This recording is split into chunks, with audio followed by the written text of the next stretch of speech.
Enrique del Percio para que nos cuente sobre las contribuciones del pensamiento descolonial a los estudios de las políticas educacionales.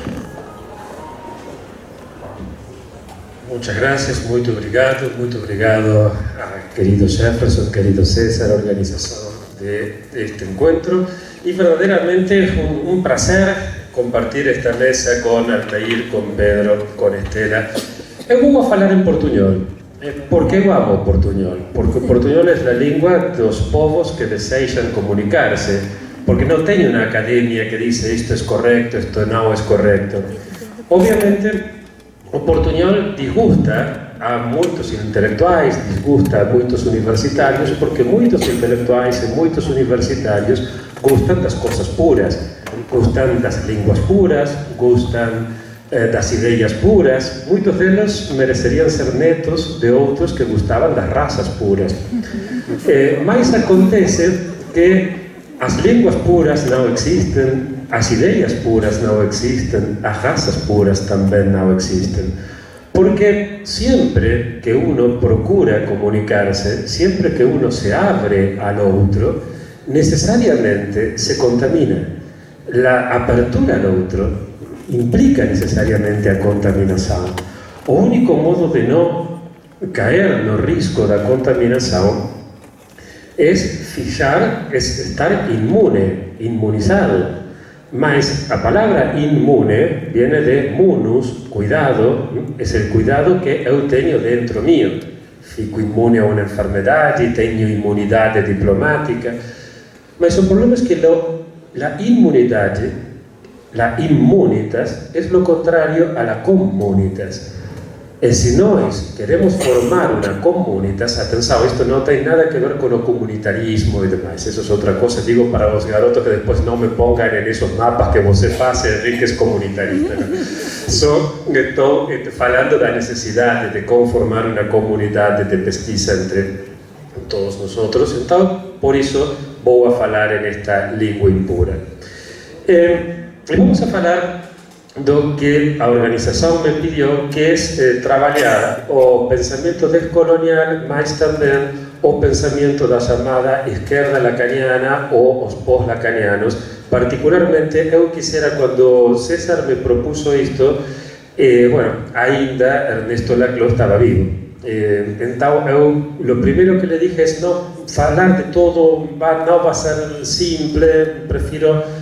Pero agora non, despois de isto creo que a modo de homenaxe ao gran filósofo político argentino vou a falar tamén un pouquiño dele. Non é fácil traballar con todo este amplio espectro, mas procuraremos. E procuraré facendo a partir de unha situación que me aconteceu aquí en Brasil faz 3-4 anos atrás. Eu estaba dando aula en unha universidade que casualmente en este momento acabo de esquecer que universidade era, e me convidan, aproveitando que eu estaba dando aulas, convidan-me os dois colegas para ser avaliador de unha cualificación. Unha cualificación é como se fosse unha instancia intermedia que nós en Argentina non temos entre a presentación do proxecto e a defensa da tesis. Esta era unha cualificación de unha tesis de un estudiante negro que falaba sobre la justificación filosófica da cuota do 20% que vocês têm.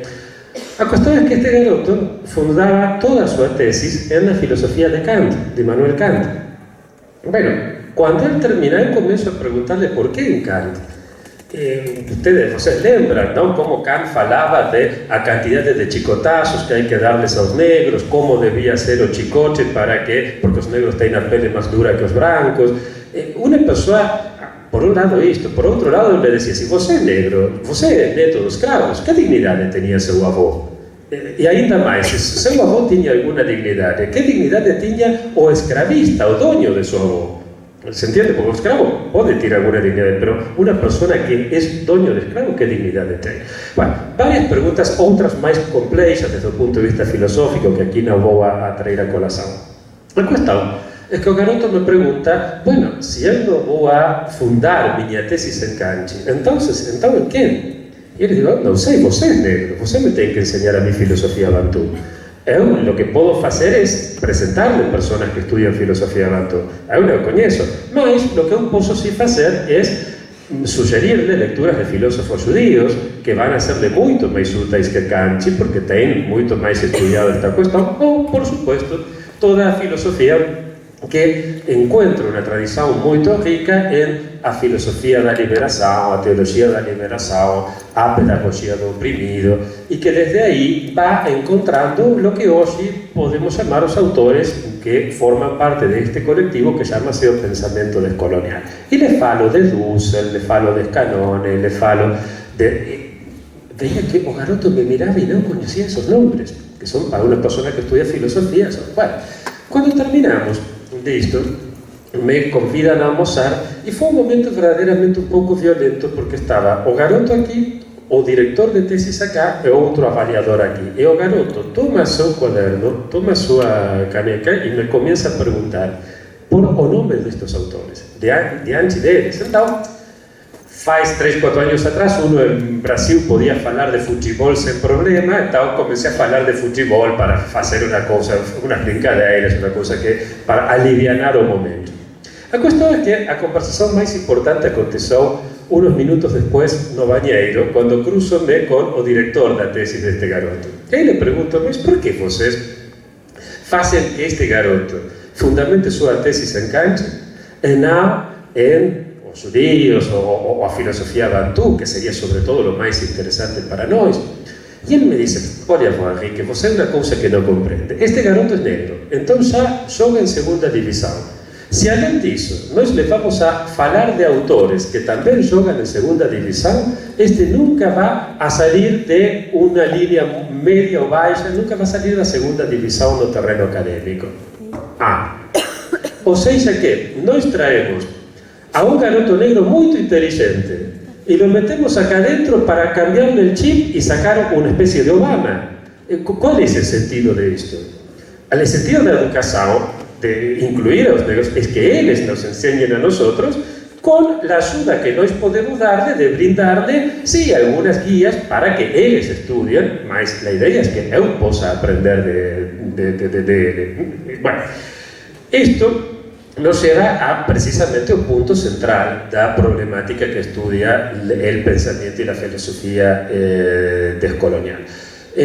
Hay moitas tendencias, eu non vou a falar das tendencias máis extremas, de aqueles que piensan que o marxismo, o liberalismo, o cristianismo, Foucault, Bourdieu, etc., por o solo feito de ser europeos xa son parte do colonialismo. Non vou a falar desas tendencias, mas sí de las outras, que prácticamente son as distintas tendencias que encuentran seu origen en Enrique Dussel e en Juan Carlos Scanone como as dúas figuras máis importantes de xeración anterior. Una característica clásica es o pensar desde las víctimas. Pensar desde las víctimas, non pensar nem con las víctimas, nem como las víctimas. Son dúas cousas distintas. Non quedarse en esa cuestión plañidera de a víctima que se conduele de seu propio dor. Non. Trátase de pensar desde, e non tanto como unha cuestión ética, mas como unha cuestión epistémica. Si eu penso desde o lugar do vencedor, vou a dar dois exemplos solos para que isto se comprenda. Se eu penso desde o lugar do vencedor, cando eu falo de a data 12 de outubro de 1492, vou a decir o descubrimento de América. E en verdade iso é falso. Os indígenas non estaban aquí, como dicen os luteados, ¿no? Esperando para cantar, nos descubrieron, por fin nos descubrieron. Non era esa idea. Mas se eu falo da invasão da América, vou estar mais perto da ideia do que aconteceu. Max Weber, sem dúvida, um dos grandes sociólogos, possivelmente o pai da sociologia científica moderna, tem umas descrições extraordinárias sobre o surgimento do capitalismo.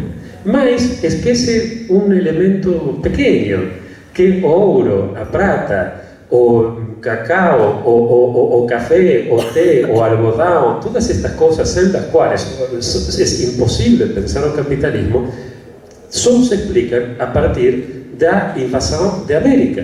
¿Se entiende esto? Si él, en lugar de ver las cosas desde el lugar del vencedor, lo hubiese visto también desde el lugar de la víctima, sin duda hubiese podido fortalecer muito mais o seu próprio pensamento.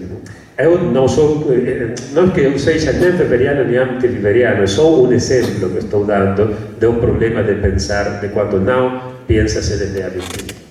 Então, neste caso, o pensar desde a vítima nos permite sair do gran problema do conhecimento, não do pensar eurocéntrico, que es un pensamiento falo-ratiocéntrico. Va a decir Dussel que antes del ego cogito cartesiano, antes del eu penso, pero tanto existo, antes disso você tem un eu conquistador, un eu que conquista-se a si mesmo. Vocês habrán oído frases tales como eu sou o dono de meu corpo, de minha ánima, de minha vida. Una cosa totalmente, só una tribu más extraña que existió nunca en la historia de la humanidad, puede pensar eso. Todos los povos del mundo siempre piensan, eu sou un corpo, eu sou una ánima, eu sou una vida. A tribu occidental moderna piensa que es dueña de su corpo, de su ánima, de su vida. ¿Se entiende la diferencia? Para dar solo un ejemplo, vocês, gracias a la enorme contribución de la cultura africana, o povo brasileiro é um povo que é primeiro um corpo que outra coisa. Quando vocês vão de Rio de Janeiro pelo norte, vocês veem como dança pelo norte e podem chegar assim pelo Caribe até México, e vocês vão ver um lugar onde as pessoas dançam e dançam maravilhosamente bem, praticamente sem conhecer-se. São corpos que dançam. Normalmente nos acontece a nós que quando vamos... Estou pensando agora em el foro em Natal. ¿Vieron cómo es eso? Cuando você vai e se pide sua caipirinha, se pide sua coisa e começa a tomar, sempre aparece uma garota que diz: você não dança? Não, porque eu não sei dançar. Não tem problema, você sai aí e seu corpo só com a música começa a dançar. E uno tem que explicarle que não, que uno tem um eu a medio metro, que é o que escuta a música e que desde aí até que ele mande a você informação, passa muito tempo. Agora, estes povos não têm balete. Por quê? Porque não tem balete. Não tem o balete de nível que seria de esperar. ¿Se entende? O Bolshoi não deveria ser nada ao lado do balete de Natal ou de Recife. Mas não tem esse nível. Por quê? Porque o balete se implica um eu que dá ordens a seu corpo. Não podemos pensar a educação do mesmo modo em um contexto que no outro. Não podemos pensar isso que eles chamam o sujeito do mesmo modo que o que nós podemos pensar a nossas pessoas, a nossa gente. Bem, para ir fechando com a última questão que eu queria trazer a colação, e é o amigo Laclau, e como pensar, então, desde a vítima, sem por isso pensar nem como a vítima. E aqui Laclau nos dá uma clave que eu acho muito interessante, quando ele pensa precisamente o problema de como pensar o conflito. E aqui Laclau vai usar a dois autores que vai a fazer um matrimônio excelente entre dois autores, entre Gramsci e Lacan. Matrimônio que obviamente nunca poderia haver-se consumado em vida nem de Gramsci nem de Lacan, mas que Laclau conseguiu fazê-lo. Vamos para uma posição, a posição liberal clássica, quando falamos de políticas educativas. O conflito não tem muito sentido, pode ou não haver conflito, mas em geral vão tender a dizer que o conflito resolve-se quando os expertos, dialogando ampliamente numa comunidade ideal de comunicação, podem falar entre eles e chegam a uma concordância. Sim? Essa é uma ideia. Do outro lado, vamos a encontrar cierta ortodoxia marxista que eu tenho para mim, e comparto nisto as ideias de Laclau, que se Marx ressuscitara, não ficamos muito seguros de que reconozca-se en esa ortodoxia marxista que dice sempre todos lutam porque o conflicto e as políticas educativas não são mais que um elemento mais de uma contradição dialéctica. Agora vamos a ver o que acontece com uma postura ou com outra, segundo Laclau. Se eu falo da primeira postura, o conflito não tem muito sentido, podemos concordar em tudo, e quando não concordamos, o conflito não é mais que uma confrontação de forças. a raíz de este pensamiento está en Kanti. Para Kanti, a contradição não existe na realidade. Se eu digo, isto é um copo, e isto não é um copo, não estou dizendo nada. É uma categoria solamente lógica. Esto lo va a desenvolver Kanti, para los que lembran o que han estudiado filosofía, precisamente a la mitad de la crítica da razón pura, con el título de Anfibolia dos conceitos ou Anfiboloxía dos conceitos, onde Kanti desenvolve isto. Mas non vou a referirme a iso, vou a referirme a un pequeño opúsculo que é moito máis interesante porque nos va a permitir despois, con ese exemplo, entender aonde fala. Un pequeño opúsculo que Kanti fala da idea de os números negativos en Leibniz. Él dice, os números negativos non existen, as magnitudes negativas non existen, só existen magnitudes positivas. Fíjense que interesantes os dois exemplos que dá. El primeiro é unha obviedade. Se você tem un barco que va a 10 nudos por hora en unha dirección e tem un vento contrario de 4 nudos por hora, non é que o vento contrario seja unha magnitude negativa de menos 4. Tem 10, menos 4, 6. ¿Sí? Isto é moito difícil de trasladar a la cuestión social, mas tem outro exemplo que sí é moito máis interesante. Tem unha mãe espartana que pela mañana recibe a noticia de que Esparta ganou unha batalla e fica alegre, fica feliz. Mas, à tarde ou ao atardecer, chegan unos soldados espartanos e le traen o cadáver de seu filho. E então ela vai ficar triste ante isto. Vai dizer Kanti que son dúas magnitudes positivas, unha magnitude de alegría, a outra magnitude de tristeza, las que entran en confrontación aí. Mas, deixemos por agora a Kanti e a aqueles que piensan o conflicto solo como confrontación de forzas e que pode resolverse pelo diálogo e que cuando o diálogo non alcanza viene a confrontación. Deixemos agora isto por un lado e pasemos a la idea do dogmatismo ortodoxo da contradicción dialéctica. Dirá Laclau, o gran problema da contradicción dialéctica, entendida en el sentido que moitos lo entienden, facendo a su vez unha lectura un poco forzada del anti-Düring de Engels, da idea de contradicción dialéctica de aí, é que en verdade la contradicción fundamental sería aquela que se foi María José, que falaba ontem quando decía que a historia da humanidade é a historia da luta de clases. Aquí temos un problema se esa a dialéctica fundamental. Primeiro, que hoxe non podemos falar seriamente da historia da humanidade. Xa temos demasiada posmodernidade. Eu non sou un posmoderno, pero non vou a negar que os estudios dos posmodernos non falan de que non podemos falar da historia da humanidade. Os estudios postcoloniales, os estudios culturais, os estudios descoloniais nos mostran que temos múltiples historias. Pero aún suponiendo que pudiésemos falar da historia da humanidade, é verdadeiramente a historia da luta de clases? Se eu fose hegeliano, eu podría decir sí, porque eu sería idealista. Eu pongo a ideia e despois a realidade ten que ajustarse a ideia. Mas se eu sou materialista, eu teño que decir non. Moitas veces as lutas foron lutas raciais, foron lutas religiosas, e moitas veces a historia non foi feita por lutas. A historia foi produto de consensos, foi produto de negociações, timos de todo. Entón, ¿qué es lo que va a plantear aquí frente a esto Laclau? ¿Vamos a volver a la idea kantiana? Claramente no. ¿Pero por qué claramente no? Porque aquí temos un problema moi fundamental e que eu acho que isto é moito interesante porque é o modo predominante de entender as políticas públicas por moitas persoas, entre outras por miña mãe, que sempre ten a cualidade de votar aos que ganan, geralmente. Ese é o sentido común que falábamos hoxe, non? Entón, ¿qué dicen? Isto, ¿no? ¿Por qué no se ponen de acuerdo los expertos? Eles saben. O problema radica precisamente en la imposibilidad de conocer lo real como tal, porque lo real es una cosa, ahora voy a dar un ejemplo, e a realidade es outra. Nós podemos conocer a realidade, mas non o real.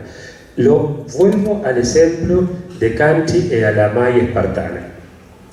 La mãe espartana nunca vio la batalla. Cuando le dijeron que ganó la batalla Esparta, es só un discurso. Mas ninguém viu a batalha. Lo que as pessoas vieron fueron un señor que brigaba con outro con una espada, que mataba a outro, pero a batalla ninguém la viu. Se entiende isto? A batalla é uma construção discursiva. Pero ainda máis, quando a mulher vê o cadáver de seu filho aí, não está vendo o cadáver de seu filho, só vê um corpo morto. Ela não, a ideia de filho é uma construção discursiva, a ideia de que eu devo amar a este. Vê um corpo morto. Agora, se essa mulher, nesse momento, só vê um corpo morto, essa mulher é psicótica. Uma mulher sana tem que ver aí o corpo de seu filho, ¿se entiende? Lo real es aquello que, si nosotros somos capaces de percibir lo real, y estoy entre aspas capaces, seríamos psicóticos. Evidentemente ninguno de vosotros es psicótico porque está aquí tranquilo, escuchando. Un psicótico necesitaría mirarse al espejo permanentemente porque no sabe si le está brotando un grano vermelho acá o un grano verde acá. ¿Por qué? Porque no sabemos verdaderamente esto. Tenemos una construcción feita de que, bueno, ahora estamos, se entiende la idea. Ahora bien, o feito de que esa mãe espartana, cuando ve o cadáver de seu filho, diga: han matado meu filho, eu vou a parir outros filhos para que vengan a morte de seu irmão, é uma construção hegemónica. Una mãe postmoderna lo que diría es: vou a matar ao presidente que nos metió en esta guerra, ¿se entiende? Pero como explicaba Diana, ¿no?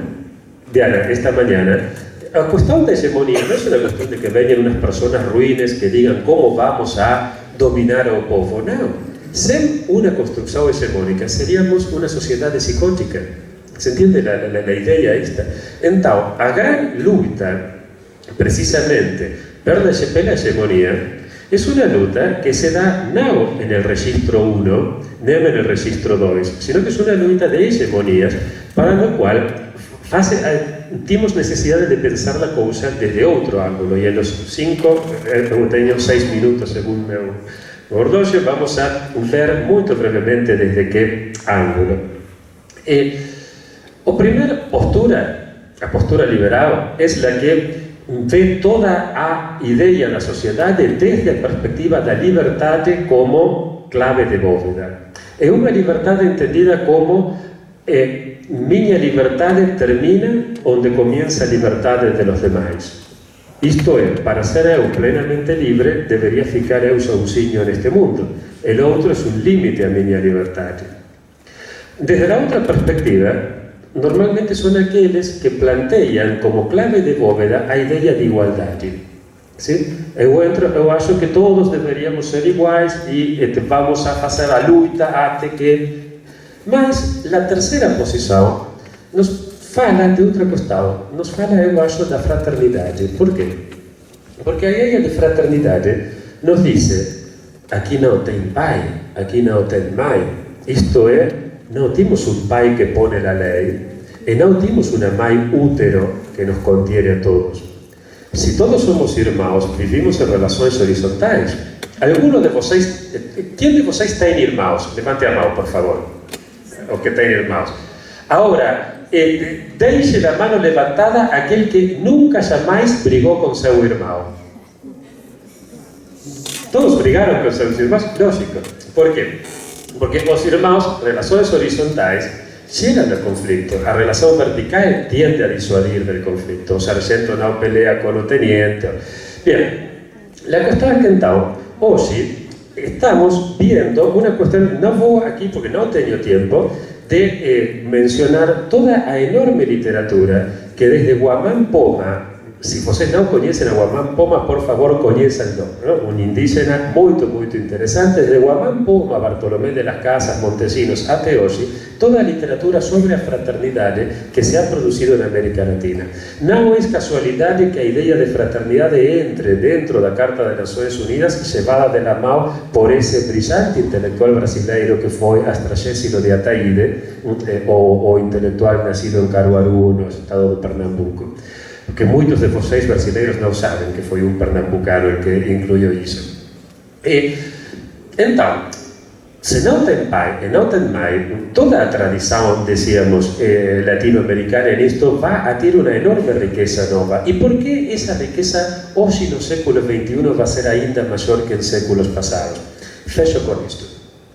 Em séculos passados en Occidente, e quando Occidente impone seu modelo aos outros países, também os outros lo compram, as necessidades da guerra e da indústria requerían un tipo de familia onde o pai e a mãe tivessem 10 filhos, porque necesitábamos muita, nosotros chamamos carne de cañón, vocês creo que bucha de cañón, não? Bucha de cañón, e muitas mãos pela indústria. Então, esse pai provedor de 10 filhos era respetado por todos. Vieron quando uno ve a esos velhos conservadores que dicen porque quando eu era criança meu pai falava e ninguém atinava a respirar, e uno dice, pobre hombre, que familia de merda te tocó verdaderamente, pero eles lo dicen como até con orgullo, como una cosa boa.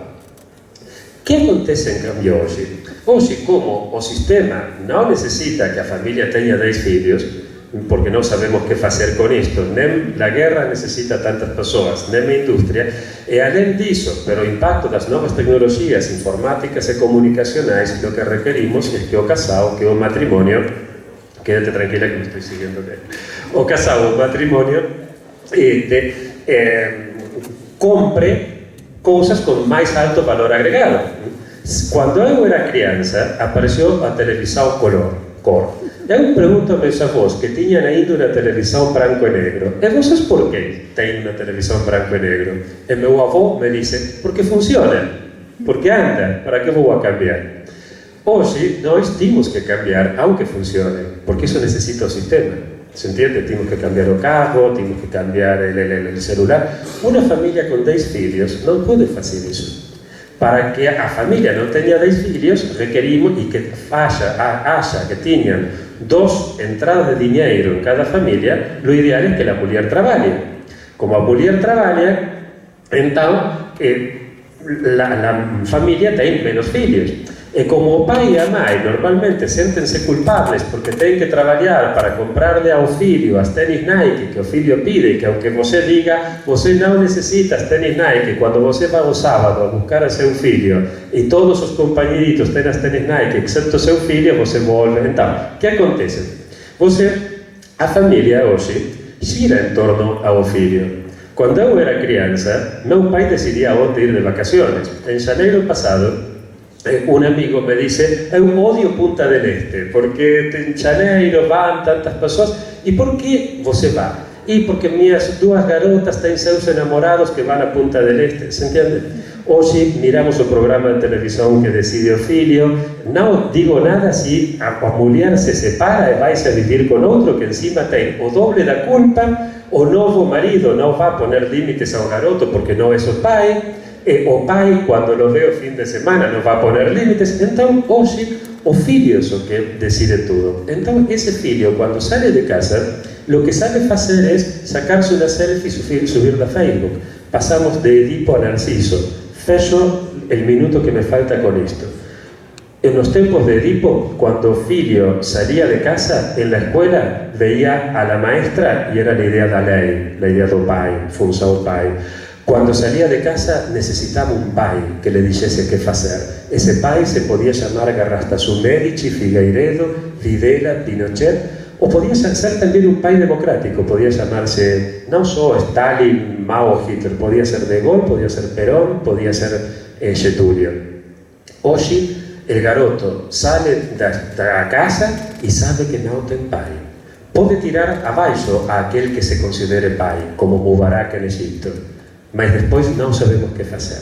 Hoje, então, estamos nos tempos da fraternidade, onde já não temos pai, já não temos mãe, ficamos sozinhos. De nós depende fazer novas instituições. E essas novas instituições, claramente, não podem ser as instituições pensadas nos séculos XIX e XX por ideologias feitas em uma Europa que não tem nada a ver com este mundo. Por isso se trata hoje de pensar não só para Latinoamérica, mas sobretudo desde Latinoamérica, pero pensando não como europeos, sino como latinoamericanos, porque, como dice Aníbal Quijano, uno de los más importantes pensadores de la filosofía descolonial, señores, es hora de dejar de ser aquello que nunca hemos sido. Muito obrigado.